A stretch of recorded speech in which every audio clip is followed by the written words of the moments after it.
The massive shape drifted silently through the dark void of space, spinning slowly as tiny bits of space dust bounced off its scared hull. The ship looked dead, just another piece of space junk left over from humanity's early days of space travel.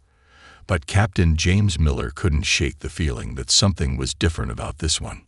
Standing at the main viewport of his scout ship Wanderer Miller sipped his coffee and studied the strange vessel through tired eyes. His crew had been tracking it for 3 days now, following its lazy tumble through this empty sector of space. Most derelict ships they found were easy to identify: old cargo haulers, broken-down colony ships, or abandoned mining vessels. But this one didn't match anything in their database. Still staring at our mystery ship, Captain. First Officer Lisa Thompson walked onto the bridge, carrying her own steaming cup. She had dark circles under her eyes from the long hours they'd spent analyzing the vessel. The engineering team just finished another scan. Still no clear power readings, but Tom swears the numbers don't add up right. Miller nodded slowly. Something's off about this one, Lisa. Look at the hull design. Those aren't normal impact patterns from space debris. He pointed to the strange markings that covered the ship's surface. See how they form those odd geometric patterns? Almost like they're meant to be there. Thompson finished his thought. I noticed that too. And the ship's shape isn't quite right for something from the pre-colonial era, even though that's what our computer says it must be. The strange ship was massive, nearly 2 kilometers long, with a hull that seemed to drink in the light rather than reflect it. Most ships had clear markings, company logos, or at least identification numbers. This one was completely bare, its surface a dull gray that seemed to shift and change depending on how you looked at it. Miller set down his coffee and pulled up the latest scan results on his tablet. Look at these energy readings. They're too regular for a dead ship. It's like it's breathing. He showed Thompson the pattern. Tiny fluctuations in the background radiation around the vessel that pulsed with an almost organic rhythm. Could be damaged sensors, Thompson suggested, but she didn't sound convinced. We've been out here a long time, Captain. Maybe we're seeing patterns that aren't there. Miller shook his head. 20 years I've been flying scout missions, Lisa. Found hundreds of derelicts. Never seen anything like this. He tapped a few commands into his console, bringing up a comparison with other abandoned ships they'd found in this sector. All the others were obvious. Battle damage, system failures, or just old age. This one looks deliberately abandoned. Too perfect. The bridge door slid open again as Robert White, their chief engineer, hurried in. His usually neat uniform was wrinkled, and his gray hair stuck up at odd angles. Captain, you need to see this. He was practically bouncing with excitement as he connected his tablet to the main display. We just finished a deep layer scan of the hull composition. Look. The screen filled with complex molecular diagrams that meant little to Miller, but White was already explaining. The outer layer isn't just metal. It's some kind of programmable matter. Nanomaterials that can change their properties. We've been trying to develop this technology for decades, but this, he gestured at the screen, this is centuries ahead of anything we can do. Thompson leaned forward, studying the diagrams. Are you saying that ship can change its shape? Not just its shape, White replied. Its entire physical structure. Density, hardness, electromagnetic properties. Everything. And look at this. He pulled up another scan. There are power systems running through the whole thing, but they're folded somehow. Hidden in layers of space we can barely detect. It's not dead at all. It's just hiding. Miller felt a chill run down his spine. A ship that could hide its true nature, that had technology centuries beyond their own. How old did you say this ship was, Robert? White shrugged. Based on the surface analysis, at least 500 years. But that's impossible. Nothing from that era had technology even close to this. Unless, Miller stared at the derelict, his mind racing. Unless it was meant to wait. To sleep until it was needed. He turned to Thompson. Lisa, get me everything we have on the lost colonies. Specifically, any mentions of ships that disappeared during the Dark Age. Thompson's eyes widened. You think this might be connected to the colony wars? But those records were mostly destroyed. All we know is that humanity nearly wiped itself out, and when it was over, dozens of colonies had vanished completely. Maybe they didn't all vanish, Miller said quietly. Maybe some of them left guardians behind, watchers to make sure whatever happened back then didn't happen again. White looked nervously at the derelict. If you're right, Captain, what woke it up? Why now? Before Miller could answer, the ship's AI chimed in. Captain, I'm detecting increased energy readings from the derelict. Something's happening. They all turned to watch as a faint blue glow began to emanate from deep within the vessel's scarred hull. The geometric patterns they'd noticed earlier seemed to shift and flow, like liquid metal coming to life. Launch Probe 3, Miller ordered. Get me a closer look at those changes. The small probe detached from the Wanderer's hull, its thrusters carrying it smoothly toward the awakening vessel. As it drew closer, its cameras revealed more details. Tiny lights flickering to life in depths that had seemed solid, surfaces rippling like water as ancient systems activated. Energy levels rising, the AI reported. Detecting multiple power signatures, weapons systems charging, defensive screens activating. Miller's hands tightened on the railing. Weapons. Sir. Thompson's voice was tense. The probe's sensors are picking up something else. Long-range communications, but like nothing we've ever seen. It's sending signals between galaxies. The massive ship had stopped its tumbling motion. Now it hung perfectly still in space, the last pretense of being derelict falling away as more systems came online. Its hull had taken on a subtle metallic sheen, the dull gray replaced by a surface that seemed to bend light around it. Should we retreat to a safer distance? Thompson asked. Miller shook his head slowly. No. If it wanted to harm us, we'd already be dead. I think it was waiting for someone to find it. The question is, why? As if in answer, a beam of light shot from the ancient vessel, scanning the Wanderer from bow to stern.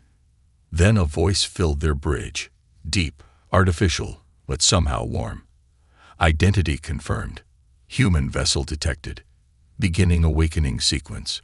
Please stand by for important message regarding imminent existential threat to human civilization. Miller, Thompson, and White exchanged looks of shock and worry. Whatever they discovered out here in the empty between the stars, it was clear their routine scout mission had just become something much more important. The ship no one had seen coming was about to change everything they thought they knew about humanity's past and its future. The boarding team stood in the airlock of their small shuttle, doing final checks on their spacesuits. Tom Baker, the team's security officer, made sure everyone's weapons were properly secured. Even though the mysterious ship seemed peaceful, 20 years of space exploration had taught them to always be prepared. Remember, Robert White's voice crackled through their helmet comms as he adjusted his tool belt. We're looking for the main computer core. If this ship is as old as we think, it might still use physical data storage we can access. The engineer's hands were shaking slightly with excitement, but his voice stayed professional. Next to him, Medical Officer Mary Jones checked her scanner one last time. Everyone's suit readings are good. Life support at 100%. If anyone starts feeling odd, anything at all, you tell me right away. We don't know what kind of defense systems this ship might have. The shuttle's docking clamps locked onto the ancient ship's hull with a dull thud that vibrated through their boots. Captain Miller's voice came through their comms from the Wanderer. Team, you have a green light. Stay in constant contact. If anything feels wrong, you get out immediately. That's an order. Baker went first, pushing off through the docking tube into the alien ship's airlock. The others followed one by one, their helmet lights cutting through the darkness. The airlock was huge, big enough to fit their entire shuttle inside it. Strange symbols covered the walls, half hidden under centuries of dust. "This doesn't look like any human writing I've ever seen," Jones said, running her gloved hand over one of the symbols. As she touched it, a faint blue light pulsed beneath her fingers. "Wait, did you see that?" Before anyone could answer, a deep hum vibrated through the deck plates. Red emergency lights flickered to life along the corridors, casting long shadows. A voice echoed through their comms. The same artificial voice that had scanned their ship earlier. "Biological entities detected. Beginning atmospheric restoration." White checked his instruments. "The ship is repressurizing. It's creating a breathable atmosphere from scratch. The technology to do that in minutes instead of hours is centuries beyond us." They watched in amazement as frost patterns formed and disappeared on the walls as the environmental systems came online. Temperature readings quickly rose to human comfortable levels. After 10 minutes, White's instruments showed a perfect Earth-normal atmosphere. "Keep your suits on," Baker reminded them. "We don't know if these readings are accurate." They moved deeper into the ship, walking through corridors that seemed to stretch forever. Everything was built on a massive scale, with doorways twice the height they needed to be and halls wide enough for small vehicles. Their footsteps echoed strangely, as if the metal floors were hollow. "Look at these walls," White said, shining his light on the smooth surfaces. "The metal, it's shifting, like it's alive." He was right. Tiny ripples moved through the walls, floor, and ceiling, like waves on a pond. When they touched the surface, it felt warm and slightly soft, despite looking like solid metal. Jones's medical scanner suddenly beeped. "I'm picking up energy patterns similar to human brainwaves, but much more complex. They're coming from everywhere. It's like the whole ship is thinking." They found the first big chamber after 20 minutes of walking. It was a perfect sphere, at least 50 meters across, with what looked like a pilot's chair in the center. But this chair was different from anything they'd seen before. It seemed to float in midair, surrounded by holographic displays that flickered in and out of existence. "This must be some kind of control room," White said, moving toward the chair. "But where are all the controls? The displays?" As if in answer, all the holographic screens suddenly blazed to life, filling the room with light. The symbols they'd seen in the airlock appeared everywhere, scrolling and shifting. The air itself seemed to come alive with data. "Warning," the ship's voice announced. "Unauthorized access detected. Please state your security clearance." Baker raised his weapon instinctively, but Jones put a hand on his arm.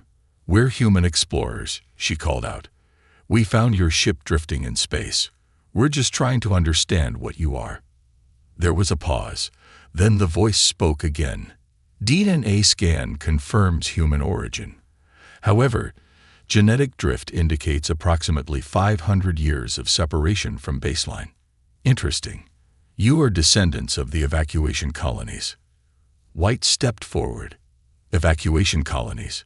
You mean from the colony wars?" "That term is incorrect," the voice said. "Your historical records are incomplete.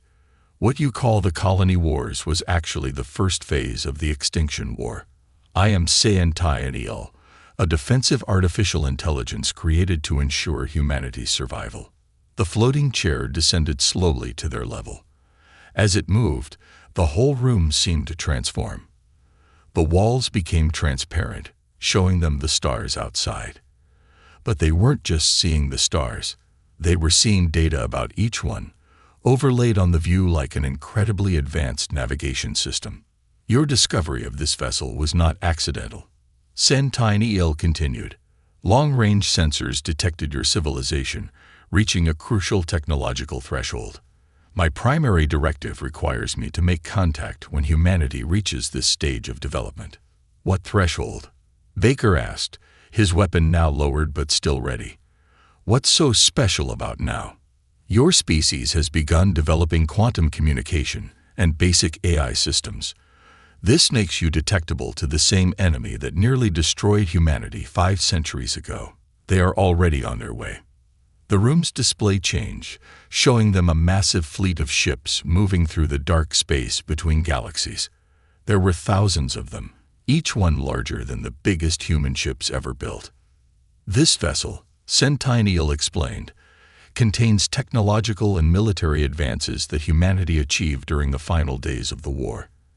Advances that were lost when we were forced to erase all records of that time to hide your surviving colonies from detection. Joan stepped closer to one of the data streams, her scientific curiosity overcoming her caution. Why hide the records? Why not just give us this technology from the start? Because technology without wisdom leads to destruction. Your colonies needed to develop naturally, to rediscover science at your own pace. Only then could you handle the truth and the power this vessel contains.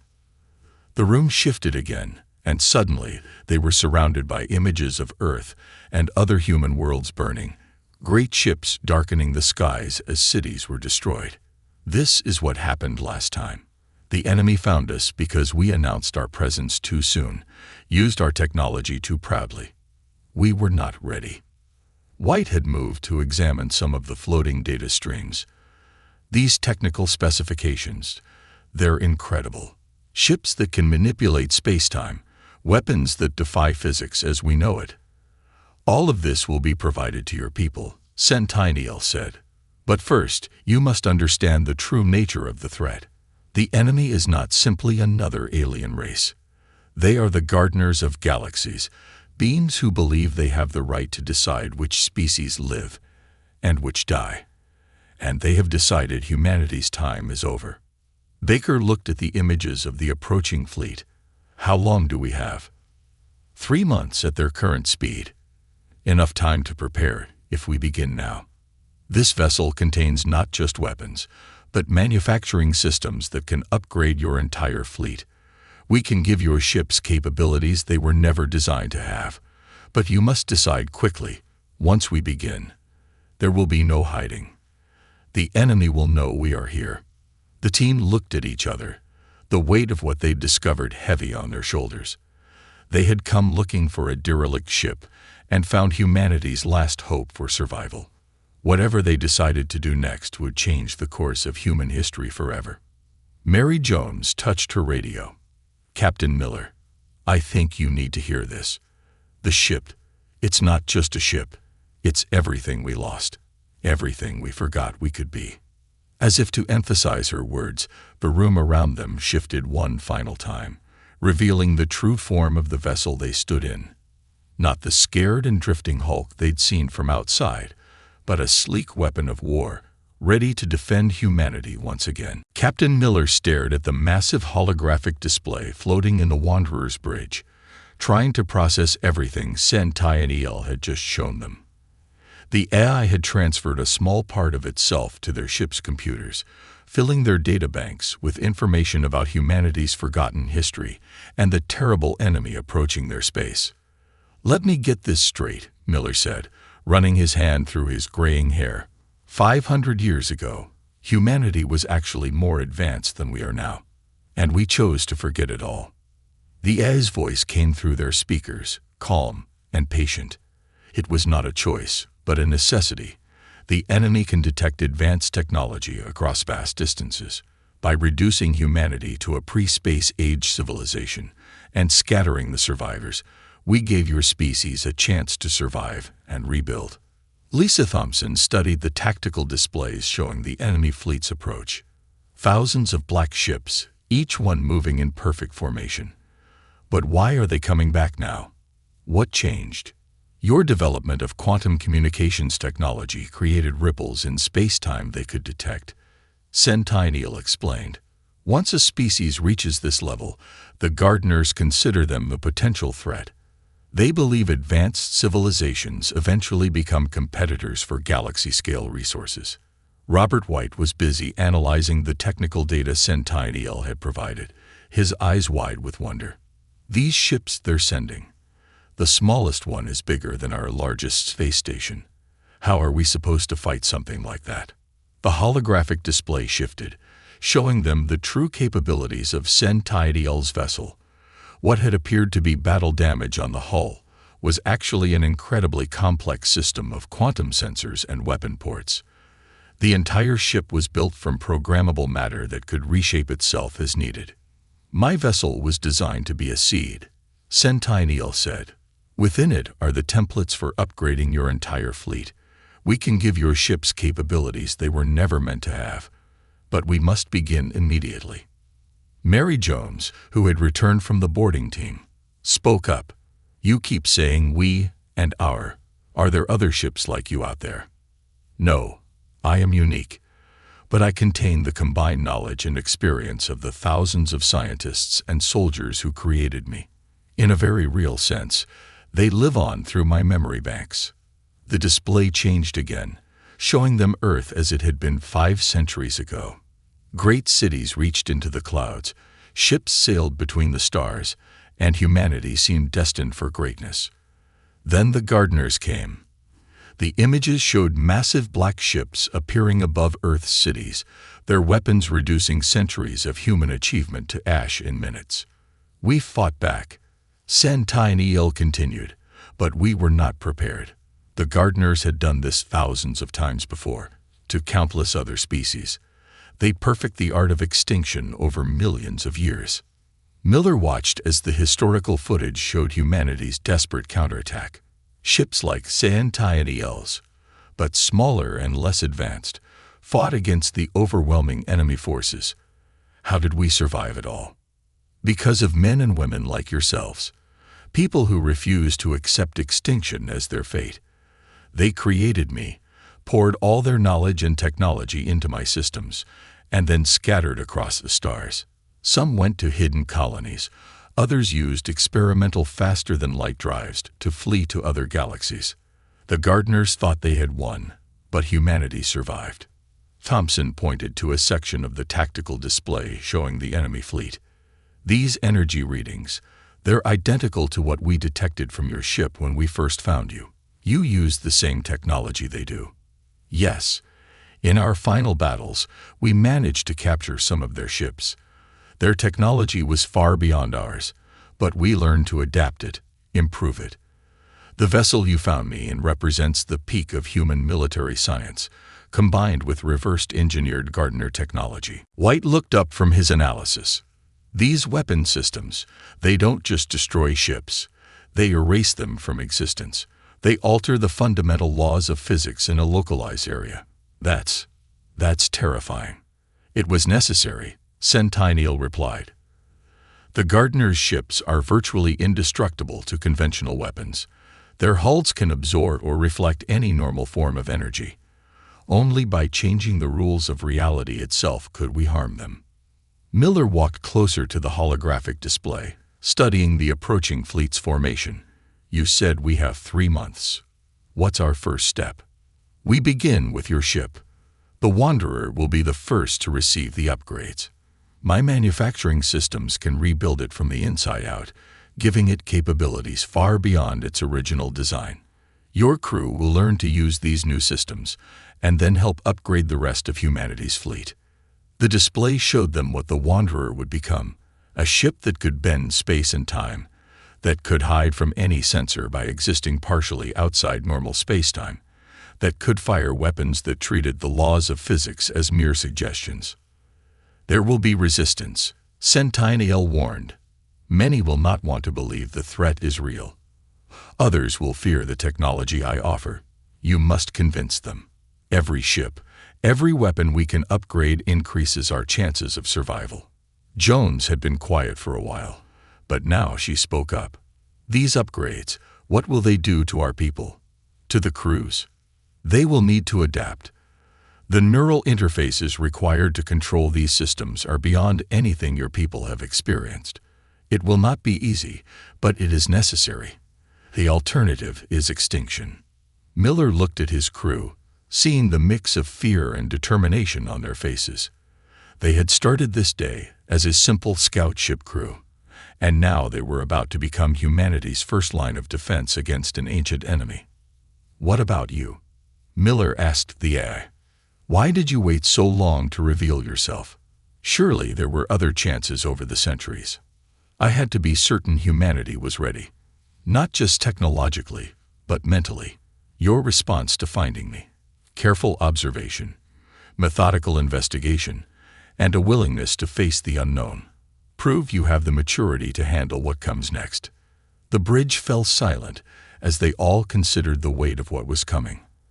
Outside the viewports, Sentinel's massive ship had begun to change, its true form emerging from centuries of disguise.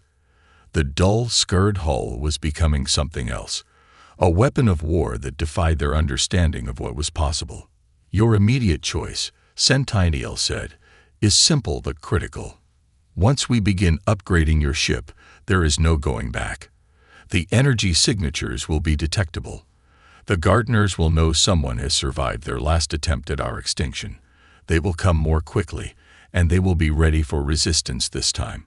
Are you prepared to take that step?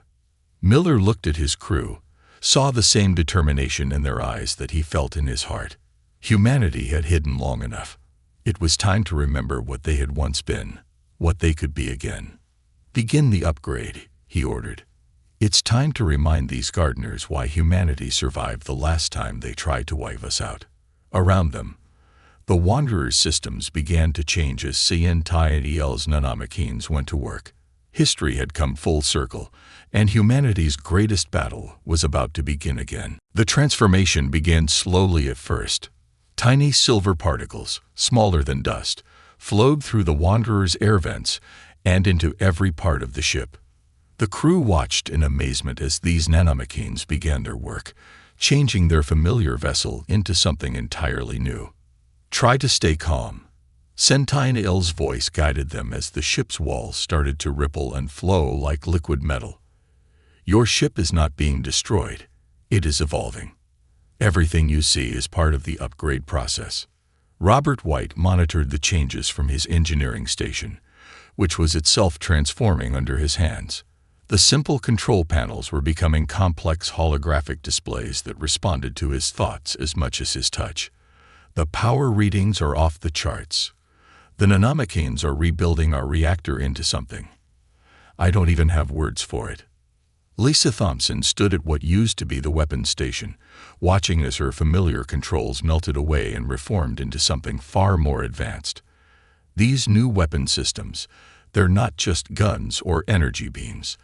According to these readings, they can literally tear holes in space. The ship's hull was changing color, the plain gray metal taking on a deep, shifting blue that seemed to swallow light. Tiny geometric patterns, similar to the ones they'd seen on Sentinel's vessel, began appearing across the surface. But these weren't just decorations. They were part of an incredibly advanced sensor and defense network. Your ship's new skin can adapt to any attack, Sentinel explained. It learns from each hit, becoming stronger. The patterns you see are quantum-locked defense grids that can redirect energy weapons back at their source. Captain Miller felt the changes in his command chair as new neural interfaces grew into existence, connecting directly with his mind. It was strange but not uncomfortable, like gaining new senses he'd never known he needed. I can feel the ship. Not just the controls, but everything. Every system, every particle. Yes, Sentinel confirmed. The neural interface is essential for controlling the advanced systems. Your human reflexes and thought processes are too slow on their own. The interface lets you react at quantum speeds when needed. Mary Jones moved through the ship's corridors, scanning the changes with her medical equipment. The halls themselves were different now, wider with subtle lighting that adjusted to each person's preferences automatically. The ship's environmental systems are changing too. They're not just maintaining air and temperature anymore. They're actively supporting and enhancing our biology. Correct, Sentinel said. The new life support systems can accelerate healing, enhance cognitive function, and protect against the spatial distortions our weapons create. Your bodies will need this support to handle the stresses of advanced combat. In the engine room, the biggest changes were taking place. The Wanderer's simple fusion drive was becoming something else entirely, a power plant that drew energy from multiple dimensions at once. The engine's new core glowed with a light that seemed to come from somewhere beyond normal space. The power system now operates on 17 different dimensional levels. Centennial explained as White tried to understand the readings. It can generate enough energy to tear holes in reality itself. This is necessary for both weapons and faster-than-light travel. Thompson watched as her tactical display showed the ship's new capabilities. The Wanderer could now hide itself by shifting partially out of normal spacetime, becoming virtually invisible to any normal sensors. Its weapons could target enemy ships through higher dimensions, hitting them from angles that shouldn't exist in normal space. "How do we control all this?" she asked, slightly overwhelmed by the complexity. "There's so much happening at once." "The neural interfaces will help," Centennial replied. "But more importantly, the ship itself is now semi-intelligent. It will anticipate your needs and adapt to your fighting style. Think of it as having a new crew member, one made of quantum computers and programmable matter." Miller stood up from his command chair, walking to the viewport that was now more than just a window. It had become a complex sensor display that showed him everything happening around the ship, including things human eyes could never see naturally. "Will all our ships be upgraded like this?" "Each ship will be different," Centennial said. "The Nanomachines adapt to the existing vessel's structure and the crew's natural tendencies. No two upgraded ships will be exactly alike, just as no two human minds are exactly alike. This variety is one of humanity's greatest strengths." The transformation reached its final stages as the hull completed its metamorphosis. The Wanderer was now slightly larger than before, its shape more streamlined and organic. The weapons that had once been simple railguns and missile tubes were now elegant structures that could reshape themselves for different attack patterns. "Look at this," White called out, pointing to a new reading. "The hull isn't just armor anymore. It's a single massive quantum computer. Every part of the ship can think and adapt." "More than that," Jones added, checking her medical scans. "It's starting to sync with our brain patterns. The more we work with it, the better it will understand us, and the better we'll understand it." Centennial's voice held a note of satisfaction. "The transformation is nearly complete. Your ship is now ready to begin combat training. We must prepare quickly. The enemy will detect these power signatures soon." Thompson studied the tactical display, trying to understand their new capabilities. "These weapons, they don't just destroy enemy ships, do they? They erase them from existence. Completely." "Yes," Centennial confirmed. "Against an enemy that can repair almost any damage, conventional weapons are useless. We must remove their ships from reality itself, a process they cannot reverse or regenerate from." Miller returned to his command chair, feeling the neural interfaces connect more strongly. Through them, he could sense every part of his transformed ship, from the quantum-powered engines to the reality-warping weapons. The Wanderer was no longer just a vessel. It had become an extension of its crew, the living weapon built to defend humanity. "Training begins now," Centennial announced as holographic enemy ships appeared around them. "Show me you can handle these new powers. Show me humanity is ready to fight back." The crew took their positions at their transformed stations, each of them connected to the ship and to each other through the new neural network. What had once been a simple scout vessel was now one of the most powerful warships ever created by human hands. The real question was, would it be enough to face what was coming?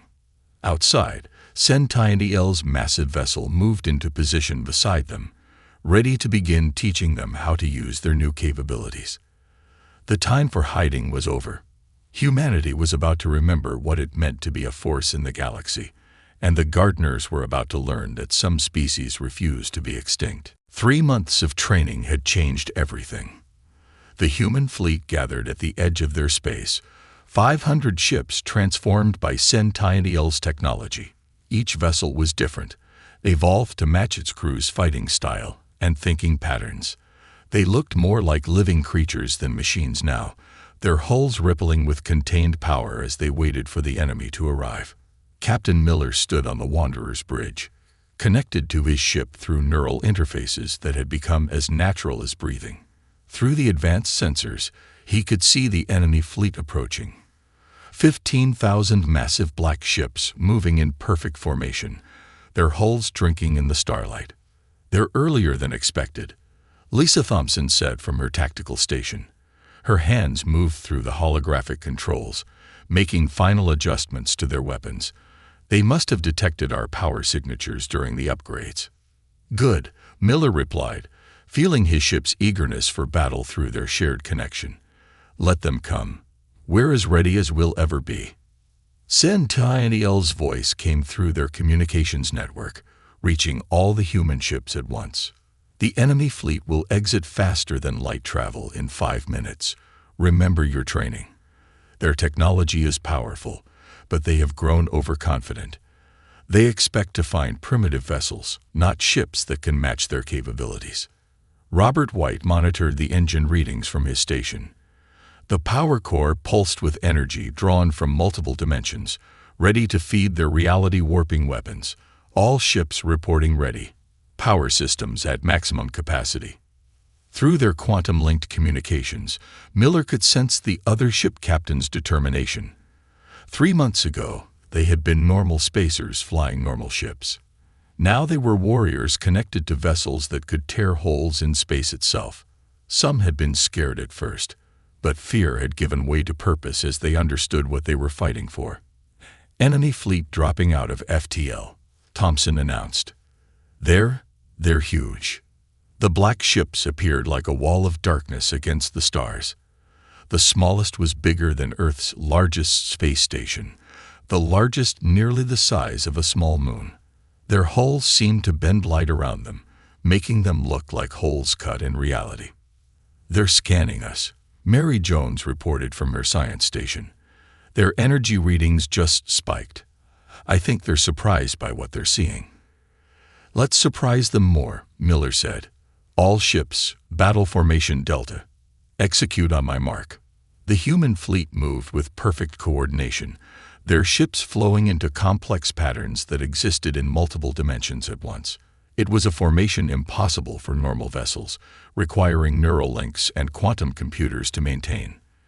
The enemy ships actually paused, their perfect formation showing its first signs of uncertainty. Then the Gardeners attacked. Beams of dark energy lanced out from their ships, weapons designed to tear normal matter apart at the atomic level. But the human ships were ready. Their quantum-locked hulls caught the energy and redirected it, sending it spiraling back through higher dimensions to strike the enemy from impossible angles. Miller felt his ship's eagerness through their neural link. Not happening. Wanderer, battle pattern Omega. All nearby ships, support formation. The Wanderer seemed to come alive, its hull flowing like liquid metal as it reconfigured for complex maneuvers. They dove through a tear in space-time, emerging behind the enemy formation. Their weapons opened up, not beams or projectiles, but targeted distortions that twisted reality itself. 2 of the huge enemy ships simply ceased to exist, their matter converted to exotic particles that consumed their neighbors in chain reactions. Through their quantum communications, Miller could hear other human captains reporting victories. The enemy's perfect formation was breaking down as they faced tactics they'd never encountered before. These gardeners had spent millions of years fighting conventional battles against conventional enemies. They didn't know how to handle ships that could think and adapt, that could use their own technology in ways they'd never imagined. "Their fleet is splitting up," Thompson reported. "They're trying to regroup, but our dimensional attacks are disrupting their coordination." Sentineel's massive form moved through the battle like a blade, its weapons erasing enemy ships with surgical precision. "Press the advantage," the AI commanded. "They are beginning to understand that they face their own technology. Do not give them time to adapt." The battle shifted into higher dimensions as both sides abandoned normal space for better tactical positions. To anyone watching with normal senses, it would have looked like ships were appearing and disappearing at random, reality itself twisting and warping. But through their neural interfaces, the human crews could see and understand the complex patterns of combat. Enemy losses at 30%. Jones announced. Our losses less than 5%. The quantum healing systems are working. Damaged ships are regenerating faster than they can be destroyed. The gardeners tried to concentrate their forces, gathering their largest ships into a massive formation that could project overwhelming firepower. But that was exactly what the human fleet had trained for.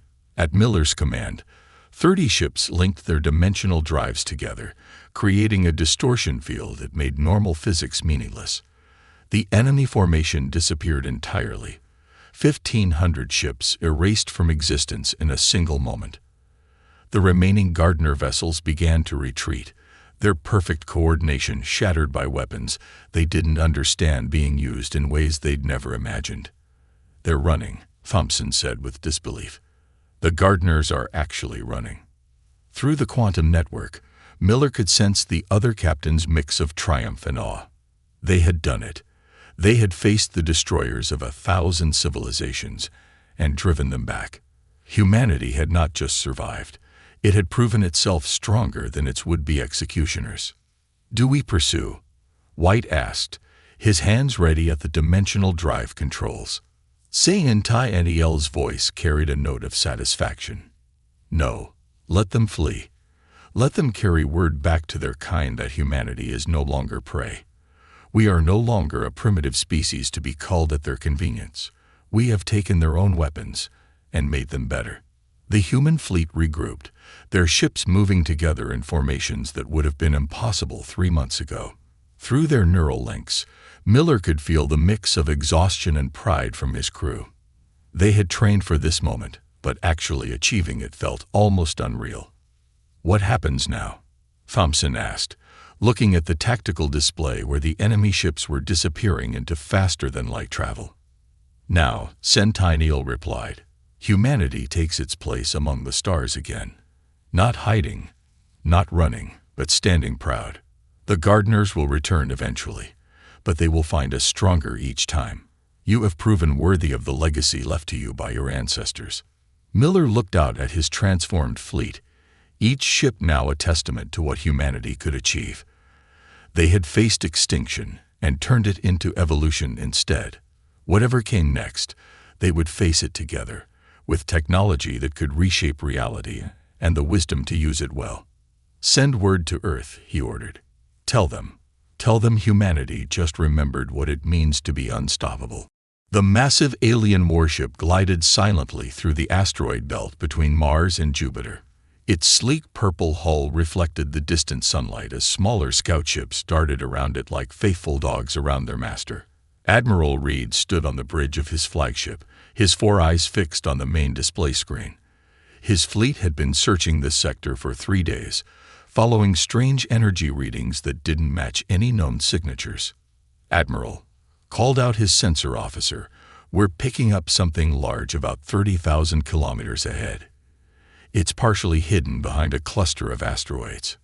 Reed moved closer to the screen, his long fingers touching the control panel to enhance the image. Show me, he commanded. The screen zoomed in, revealing what appeared to be a massive ship drifting lifelessly in space. Its dark gray hull was scared and pitted, bearing the marks of what must have been an intense battle. Scan it, Reed ordered. His crew quickly went to work, their instruments probing the mysterious vessel. The ship was huge, nearly 2 kilometers long, with a design unlike anything in their database. Through the damage and debris, they could barely make out some writing on the hull. HMS Thunderchild. It's human, Reed said, his voice filled with surprise and excitement. The Stellar Confederation had been fighting these primitives for the past 5 years, slowly pushing them back toward their homeworld. But this was different. This ship was far larger than any human vessel they had encountered before. Life signs? Reed asked. None detected, Admiral. No power readings either. The ship appears to be completely dead. Reed smiled, showing his pointed teeth. This was an opportunity he couldn't ignore. Human technology, while primitive compared to the Confederation's, had shown surprising effectiveness in battle. A chance to study one of their largest warships up close was too valuable to pass up. "Bring us alongside," he commanded. "Prepare boarding parties. I want every inch of that vessel examined." As his fleet moved into position around the derelict human ship, Reed couldn't help but feel proud. His superiors would be pleased with this discovery. Perhaps they would even find something useful to help them in their final push toward Earth. The first boarding shuttles launched from his ship, carrying teams of engineers and soldiers. Reed watched them approach the Thunderchild, noting how small they looked next to its enormous hull. The human vessel's design was strange, blocky and practical rather than elegant like Confederation ships. Its weapon ports were huge, suggesting it carried armaments far larger than anything they had seen humans use before. "Sir," his communications officer called out, "the first boarding team has reached the hull. They're cutting their way in through what appears to be an auxiliary airlock." Reed nodded, continuing to study the vessel. Something about it bothered him, but he couldn't quite place what. The damage patterns, perhaps. They seemed too perfect, somehow, as if they had been. He shook his head, dismissing the thought. Humans were clever, yes, but they were still primitive. Their ship's eyes were basic, their weapons unrefined, their tactics straightforward. This was simply a damaged vessel, probably abandoned after some desperate battle. "Team 1 has entered the vessel," the comm officer reported. "They report the interior is dark and cold. No atmosphere. They're proceeding toward what appears to be a command center." More boarding shuttles attached themselves to the Thunderchild's hull like remoras on a shark. Reed ordered his fleet to spread out, maintaining a loose formation around the derelict. Standard procedure when investigating an unknown vessel, even a seemingly dead one. Hours passed as the boarding teams worked their way through the massive ship. Their reports painted a picture of an advanced but abandoned vessel. The corridors were empty, the rooms silent.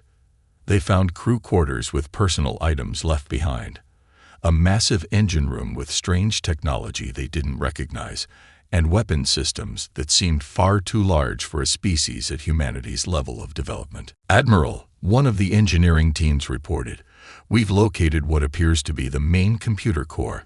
It's unlike anything we've seen in human ships before. The system appears to be completely powered down, but the hardware, it's far more sophisticated than expected." "Can you access it?" Reed asked. "We're working on it now, sir. The security systems are inactive, but the architecture is complex. It may take some time to." The engineer's voice cut off suddenly. Reed straightened in his command chair. "Report," he demanded.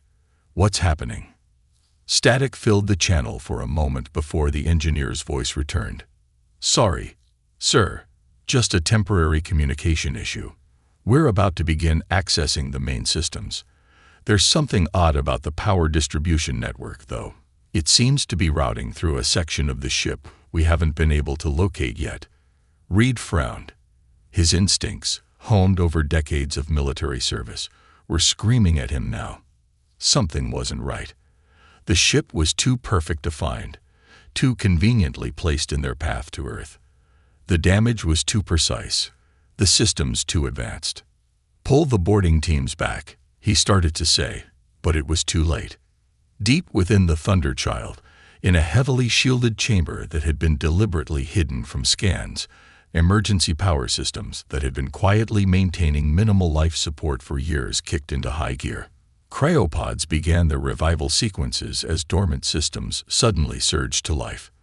In the ship's computer core, the engineering team watched in horror as dead displays suddenly lit up with a soft blue glow. A gentle female voice echoed through the empty corridors. "Primary systems restart initiated. Welcome back, Captain Walker." Reed stood up so quickly his command chair toppled backward. "All ships, battle stations. This is not a derelict, it's a..." Before he could finish, the Thunderchild's hull began to glow with power. What they had thought were battle scars suddenly shifted, revealing carefully disguised weapon ports. The massive ship that had appeared dead and broken now hummed with energy, its systems coming online with practiced precision. The last thing Admiral Reed saw before his sensors overloaded was a message broadcasting on all frequencies. "This is Captain James Walker of the HMS Thunderchild. To all Confederation vessels, thank you for falling into our trap. Now, allow us to demonstrate why you should never have underestimated humanity." The battle was about to begin, and the alien fleet would soon learn that they had not found a wreck. They had awakened a giant. Captain James Walker opened his eyes slowly, his mind fighting through the fog of cryo-sleep. The pod's cover slid away with a soft hiss, and warm air rushed in to replace the cold. His muscles ached as he took his first real breath in what felt like forever. The medical readout above his pod showed that everything had gone according to plan. 5 years of frozen sleep, waiting for this exact moment. "Welcome back, Captain," Mary's familiar voice came through the speakers. "The alien fleet has taken the bait. 57 enemy vessels currently surround us, including their flagship. All hands are awakening on schedule." Walker pushed himself up, grabbing the handrail next to his pod. Around him, 49 other cryopods were opening, revealing his carefully chosen crew. They were the best Earth had to offer, volunteers who had agreed to sleep for years, waiting for this chance to turn the tide of the war. "Status report," he ordered, his voice rough from disuse. "The enemy boarding parties have spread throughout the ship exactly as predicted," Mary replied. "They're currently attempting to access my core systems through the dummy interface we prepared. The real computer core remains secure and undetected." Walker nodded, making his way to the medical station where tubes of restoration fluid waited. He drank one quickly, feeling strength return to his limbs. The taste was awful, but it would help his body recover from the long sleep. Around him, his crew was doing the same. "How long until they realize what's happening?" he asked. "Approximately 3 minutes until my systems come fully online. The enemy admiral has just ordered his boarding parties to retreat. He suspects something, but it's too late." Walker smiled. Everything was going exactly as planned. 5 years ago, when the aliens had first attacked Earth, humanity had been caught off guard. The Stellar Confederation had expected an easy victory over what they considered a primitive species. Instead, they found themselves in a brutal war against an enemy that refused to give up. "Engineering team, report," Walker called out as he made his way to the bridge. His walk was steady now, the restoration fluid doing its job. "All systems green, Captain," Chief Engineer Thompson responded, her voice strong despite just waking up. "The quantum cascade reactor is spinning up. Power readings are optimal. Weapon systems are charging." Walker reached the bridge, dropping into his command chair. The displays around him lit up, showing the positions of the alien ships. They had surrounded the Thunderchild completely, just as Earth's strategists had predicted they would when finding what appeared to be a dead human dreadnought. "Mary, begin power-up sequence for the Graviton Lance," he ordered. "And show me the enemy admiral's face. I want to see his reaction." The main screen flickered to life, showing the bridge of the alien flagship. Admiral Reed was shouting orders, his 4 eyes wide with alarm as his sensors detected the Thunderchild's awakening systems. Walker pressed a button on his chair, opening a channel. "Admiral Reed," he said calmly, "I must thank you for making this so easy. Your arrogance in assuming we were just another broken human vessel has given us exactly the opportunity we needed." The alien admiral's face twisted with rage. "You think you can defeat an entire fleet with one ship? Even if it's a trap, you're still outnumbered 50 to 1. Walker laughed, and he could see how the sound unsettled the alien commander. "Admiral, did you ever wonder why you found so few of our large warships during your invasion? Did you think we simply didn't build them?" On his tactical display, Walker could see the alien fleet starting to move, trying to spread out to minimize the damage from any attack. But they were too close, too tightly packed around the Thunderchild.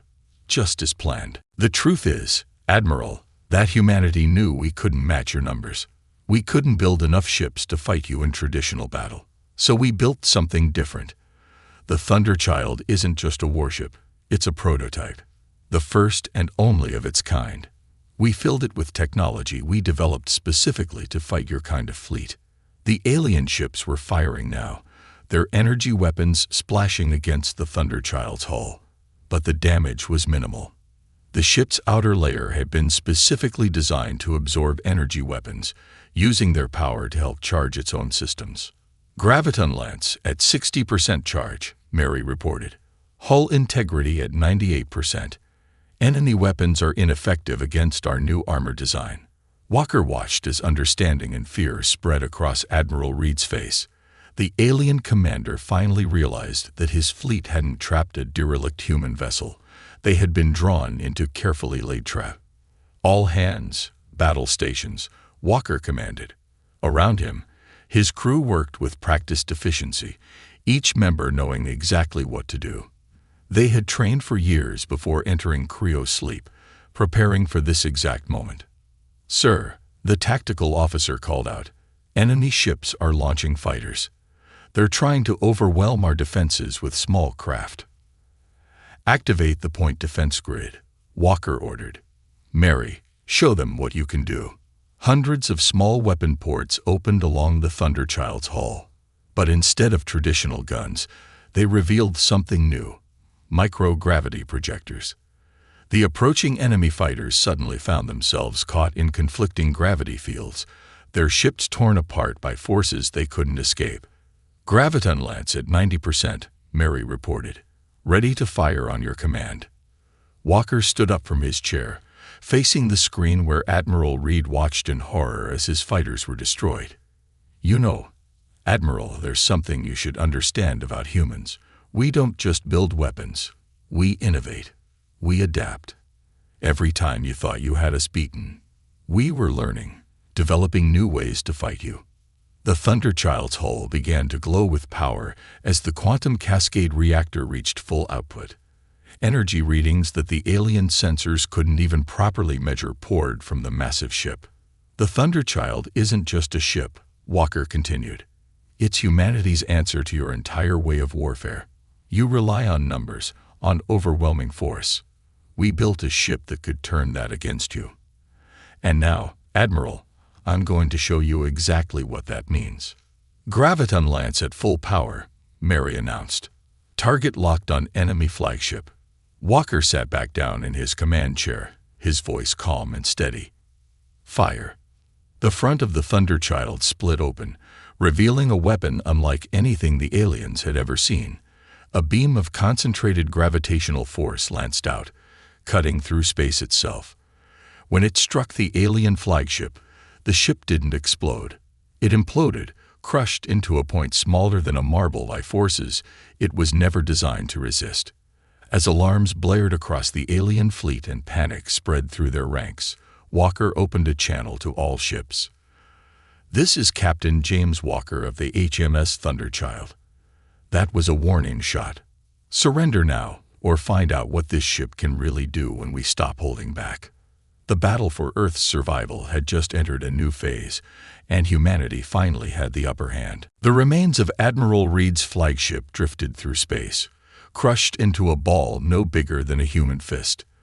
For a moment, absolute silence filled the command channels of the alien fleet.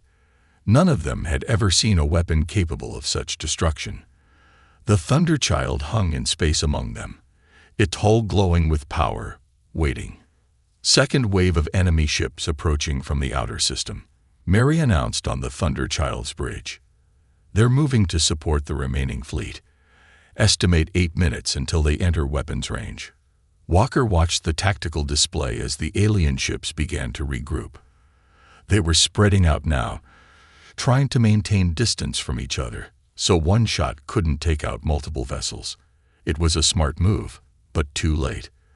The Thunderchild already had them exactly where it needed them.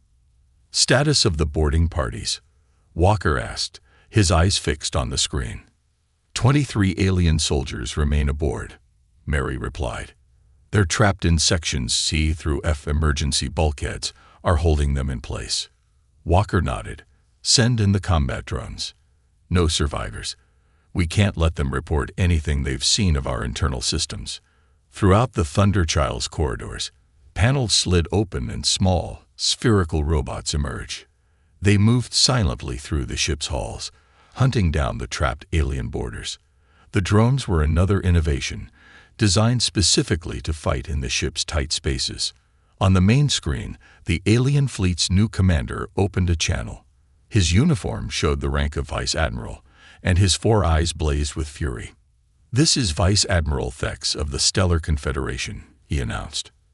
"Your weapon is impressive, human, but you're still one ship against a fleet. Surrender now, and we'll make your death quick." Walker smiled, remembering the briefings from 5 years ago. The aliens always followed the same patterns. When faced with an unexpected threat, they relied on overwhelming force. It made them predictable. "Mary," he said quietly, "initiate Phase 2. Throughout the Thunderchild, hidden systems began to activate. The ship's outer hull, designed to look like battle-scarred armor, started to shift. Plates moved and reformed, revealing rows of what looked like mirrors along the ship's length. "What are you doing?" Vice Admiral Thex demanded, his confidence wavering as his sensors detected the change. "Teaching you a lesson about human ingenuity," Walker replied. "You see, the graviton lance isn't our only weapon. While we slept, waiting for you to take our bait, we had plenty of time to prepare other surprises." The mirror-like panels along the Thunderchild's hull began to glow. They were quantum reflection arrays, designed to capture and redirect energy weapons. 5 years of studying alien combat tactics had taught humanity how heavily the Confederation relied on energy-based weapons. Several alien ships opened fire, their energy beams streaking toward the Thunderchild.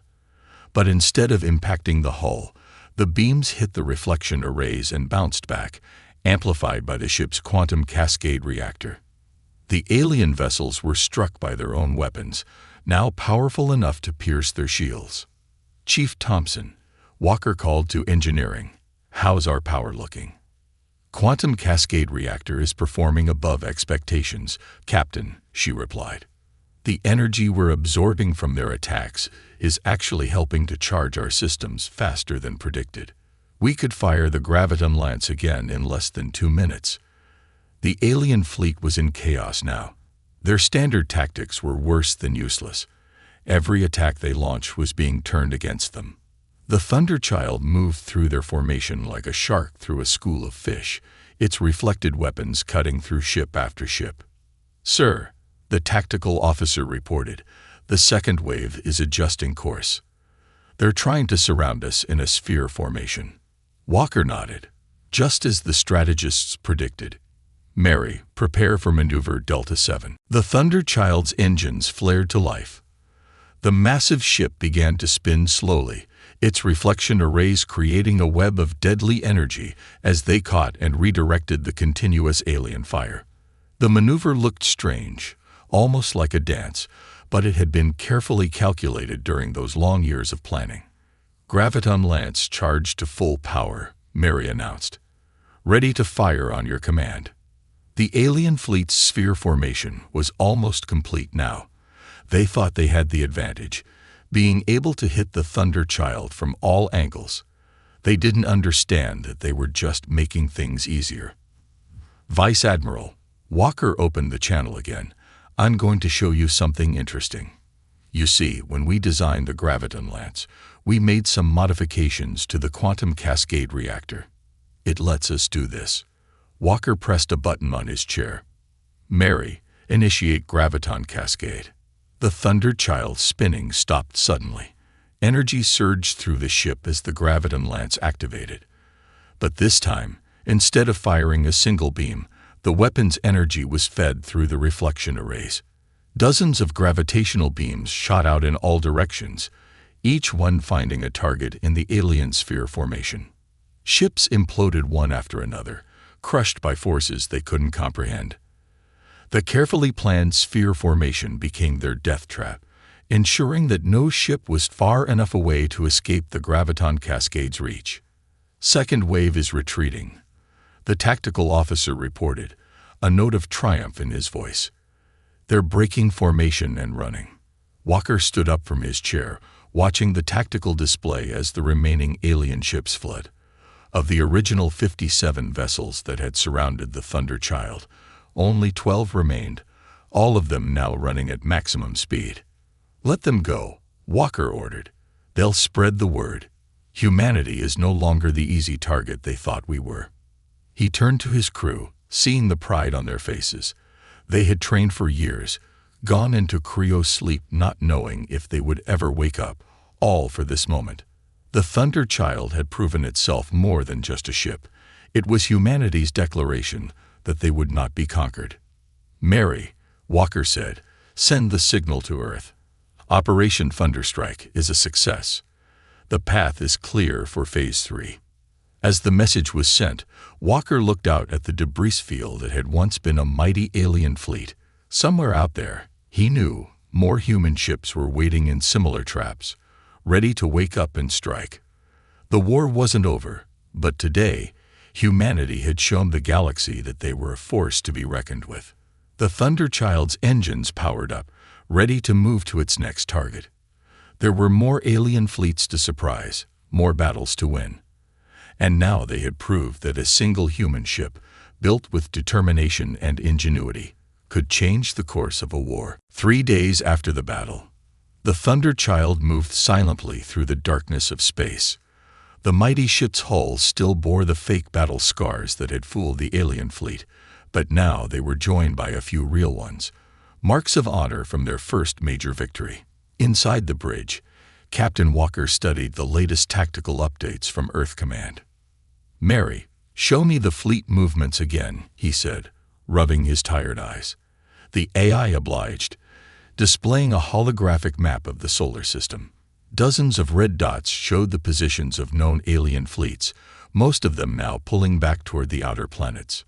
"The Confederation is responding exactly as predicted," Mary reported. "After our attack, they've ordered all forward fleets to fall back and regroup. They're afraid of running into more ships like us." Walker smiled. The Thunderchild hadn't just won a battle. It had shaken the aliens' confidence. For the first time since the war began, the mighty Stellar Confederation was afraid. "Captain," his communications officer called out, "we're receiving a priority message from Earth. It's Admiral Jones." The main screen lit up, showing the face of humanity's supreme commander. Despite the serious situation, Jones was smiling. "Captain Walker, congratulations on your successful first strike. The Thunderchild performed even better than we hoped." "Thank you, sir," Walker replied. "The crew performed excellently. What's our next target?" "That's why I'm calling," Jones said, his expression becoming serious. "Our long-range sensors have detected something big. The Confederation is bringing in their heaviest ship, the World Breaker." Walker's blood ran cold. Everyone knew about the World Breaker. It was the aliens' most powerful vessel, a monster of a ship that could crack planets in half. Until now, they'd kept it in reserve, thinking Earth wasn't worth the effort. "They're scared," Jones continued. "Your victory showed them we're more dangerous than they thought. Now they're bringing out their biggest gun to try and end this quickly." "Where is it headed?" Walker asked, though he already knew the answer. "Earth," Jones confirmed. "They want to end the war with one shot. But that's where Phase 3 comes in. Remember those other ships we mentioned?"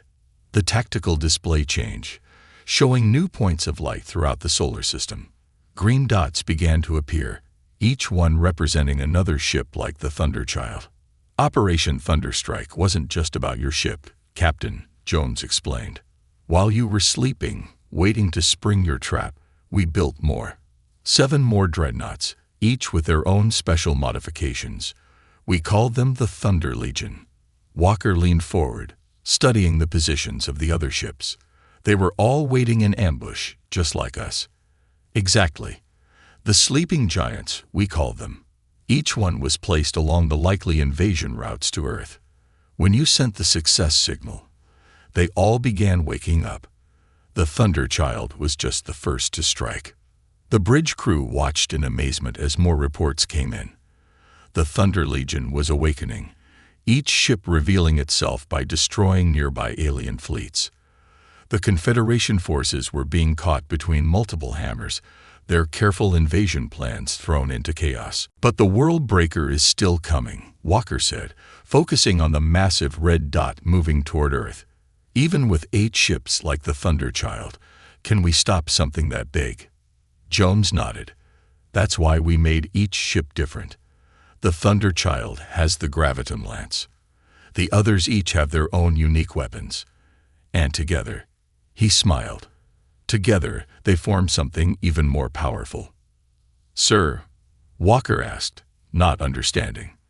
"Captain, your ship isn't just called the Thunderchild because it sounds impressive. Each ship in the Thunder Legion was built to be part of something bigger. When all 8 ships come together, they can combine their quantum cascade reactors.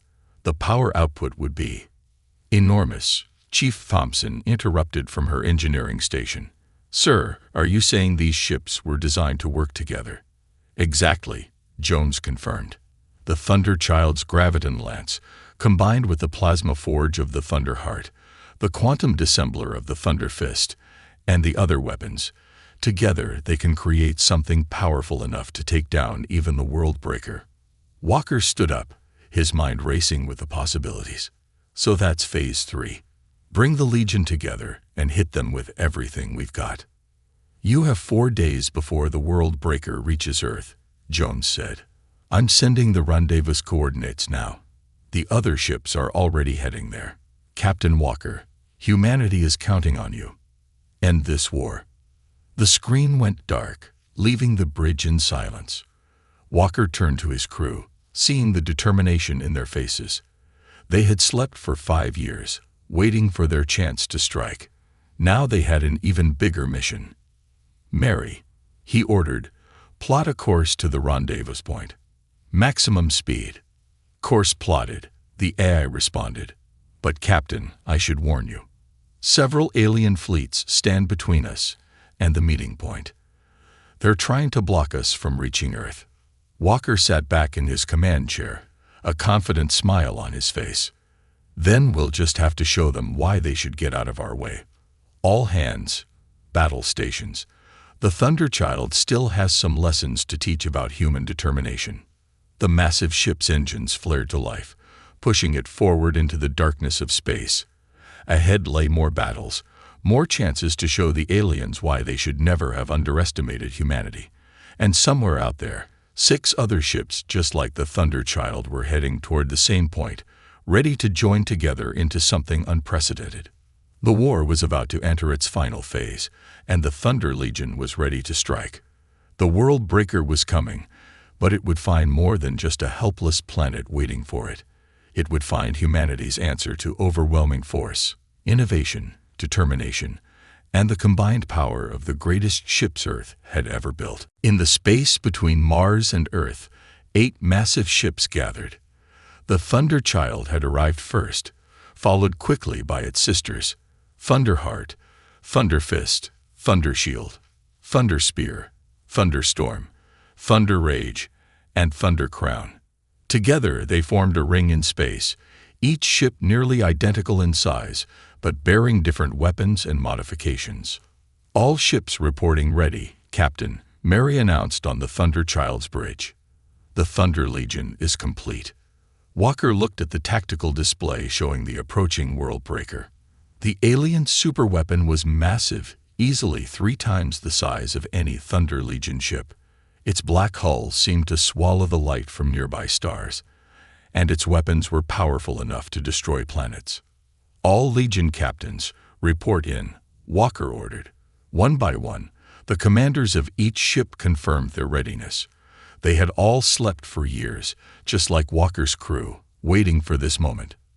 "The World Breaker will be in range in 10 minutes, reported Thunderstorm's captain. "Our long-range scans show it's charging its main weapon. They're planning to hit Earth from here." Walker nodded grimly. "They want to end the war with one shot. But that's not going to happen.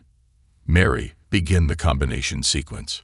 Throughout all 8 ships, quantum cascade reactors began to power up. The ship's hulls started to glow with energy as they moved closer together, forming a perfect octagon in space. Beams of pure energy connected each vessel to its neighbors, creating a web of power. "Warning," Mary announced. "Enemy fleet approaching with the Worldbreaker. Reading over 200 support ships." The tactical display filled with red dots as the alien armada appeared. They had brought everything they had, determined to protect their superweapon until it could destroy Earth. The Worldbreaker itself was at the center of their formation, its main cannon beginning to glow with destructive energy. "Legion captains," Walker called out, "activate your special weapons. Let's show them what humanity can really do." Each ship in the Thunder Legion had been built differently. The Thunderheart's plasma forge came online, creating artificial stars between the ships. Thunderfist's quantum dissembler began breaking down the very fabric of space. Thundershield generated massive energy barriers, while Thunderspear prepared its relativistic missiles. "Multiple enemy ships launching fighters," Mary reported. "They're trying to disrupt our formation." "Not today," Walker replied. "Thunderstorm, Thunder Rage. Show them why that's a bad idea." Two of the Legion ships broke formation slightly, their specialized weapons coming online. Thunderstorm released clouds of self-replicating nanites that consumed enemy fighters, while Thunder Rage unleashed electromagnetic pulses that fried their systems. The Worldbreaker's main cannon was almost fully charged now. Its energy readings were off the charts, powerful enough to crack Earth in half. But the Thunder Legion was ready. "All ships, complete the link," Walker ordered. "Mary, initiate Thunder Protocol." Energy surged between the 8 ships, their quantum cascade reactors synchronizing perfectly. The space within their octagon formation began to distort as their combined power created something new, a weapon born from the combined genius of humanity's best scientists. "Worldbreaker is firing," someone shouted. The alien superweapon's main cannon unleashed its planet-killing beam. But it never reached its target. Thundershield's barriers caught the blast, channeling its energy into the Legion's combined systems. The other alien ships opened fire too, their weapons uselessly splashing against the Legion's defenses. "Return fire," Walker commanded. "All ships, full power." The Thunder Legion responded as one. 8 different weapons, all designed to work together, activated simultaneously. The Graviton Lance combined with the Plasma Forge, creating a stream of artificial gravity waves that twisted space itself. The Quantum Dissembler added its power, breaking down matter at the subatomic level.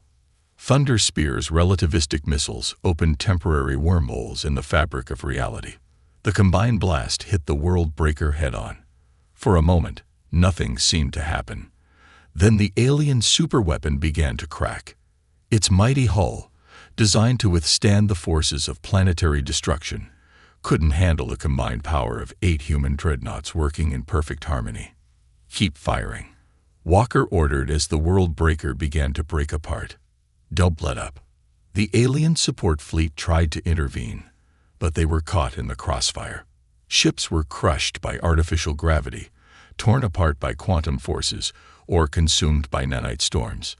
The Worldbreaker itself was coming apart piece by piece, its own power turning against it as the Thunder Legion's attack continued. With a final surge of energy, the 8 ships gave everything they had. The Worldbreaker's hull finally shattered completely, its remnants crushed into cosmic dust by forces beyond even its designer's nightmares. "Worldbreaker destroyed," Mary announced, an unusual note of satisfaction in her AI voice. "Enemy fleet is in full retreat." The bridge crew cheered, but Walker wasn't done yet. He opened a channel to all remaining alien ships. "This is Captain Walker of the Thunder Legion to all Confederation forces. Your superweapon is destroyed. Your fleets are broken. But we're not finished yet." He gestured to Mary, who began transmitting data to the alien ships. "What you're receiving now is proof that we have more ships like these, more Thunder Legions, sleeping and waiting throughout the solar system. Earth is not your prey. We are not your victims. This is your only warning. Leave our space, or face extinction. It wasn't entirely true. The Thunder Legion was unique, a miracle of engineering that had taken everything humanity had to build. But the aliens didn't know that. All they knew was that 8 ships had just destroyed their mightiest weapon. And there might be more waiting in ambush. The alien fleet didn't wait for a second warning. Ships vanished into faster-than-light travel, running for the safety of their own space. In less than 5 minutes, the entire armada was gone. Message from Earth Command, Mary reported. Admiral Jones sends his congratulations. The Confederation's government is requesting immediate peace talks. Walker sat back in his chair, finally allowing himself to relax. Send word to all Legion ships. Well done, everyone. We can head home now. As the Thunder Legion began its victory flight back to Earth, Walker looked at his crew. They had slept for 5 years, fought impossible battles, and changed the course of the war. Humanity had proved that innovation and determination could overcome any odds. Mary, he said quietly, send a message to all ships. The thunder has rolled. Let's go home. The 8 mighty vessels moved through space in formation, their hulls still glowing with power. Behind them lay the scattered remains of the World Breaker, a testament to what humanity could achieve when pushed too far. Ahead lay Earth, safe now from alien threats, protected by its greatest achievement, the ships that had brought thunder to the stars.